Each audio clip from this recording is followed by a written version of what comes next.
Your deck is not a sales pitch. Your deck is not a marketing pitch. It may include that, but it's something fundamentally original.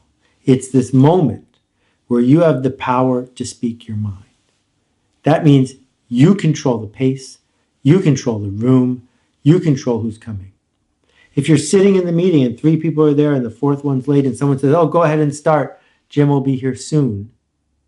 In that moment, the audience has taken the power away from you. They said, you go ahead and do your thing and we'll catch Jim up. Well, if your presentation is worth giving, it's worth giving to the person who's going to be able to make a decision. You're the one who's got the clicker. So one of the things that we begin with is show up at the meeting prepared to give background information, prepared to earn trust, to engage before you start the show.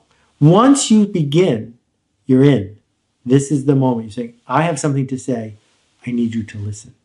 You control how big the screen is. You control the fact that you brought a battery-powered clicker, because those things reinforce the fact that I, the person with the presentation, am here to say something to you. And if you're not ready to do that, don't make a presentation. One of the things I want to challenge you to do is ask yourself this question. Should I be sending a memo instead? Nothing wrong with memos.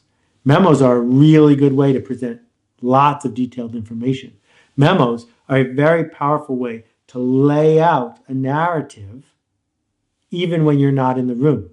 Memos stand the test of time. You can pick up a memo 5 years, 10 years, 25 years later and understand what was being said. But you pick up a PowerPoint deck from 1999, you have no clue. It's just this series of gibberish bullet points that don't all hold together. My short version is this. If you can send a memo. That what a deck is for this other kind of engagement that isn't possible without it.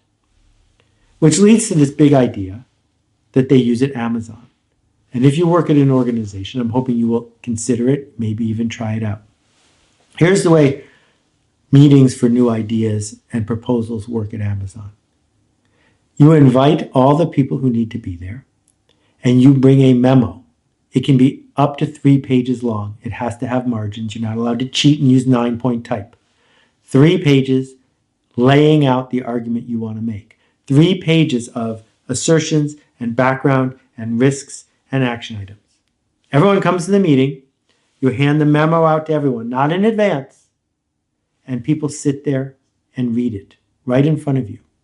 I've been there. It's awkward, but it's worth it. Because what's happening is now everyone is on the hook to hear your best version of the narrative.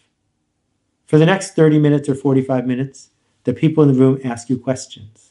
The people in the room challenge your assumptions. And then if the meeting goes the way the meeting's supposed to go, an action item is agreed upon. No, we're not going to do this. Yes, we're going to do this. No, we're not going to do it yet, but you have to follow up with this person about these 3 things. And then it moves forward. It's a different sort of theater. But what it does is it highlights what's actually happening here. Because if you don't have 3 pages that you can present to make your argument clearly, you probably don't have an argument.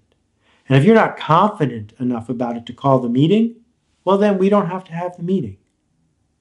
So, to summarize where we are so far, we haven't talked at all about the software.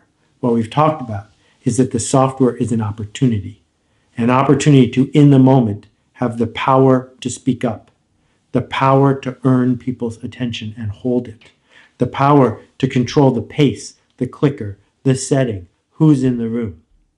That is the magic of PowerPoint when it's powerful, is that it enables us to speak up and to be heard in a very specific format.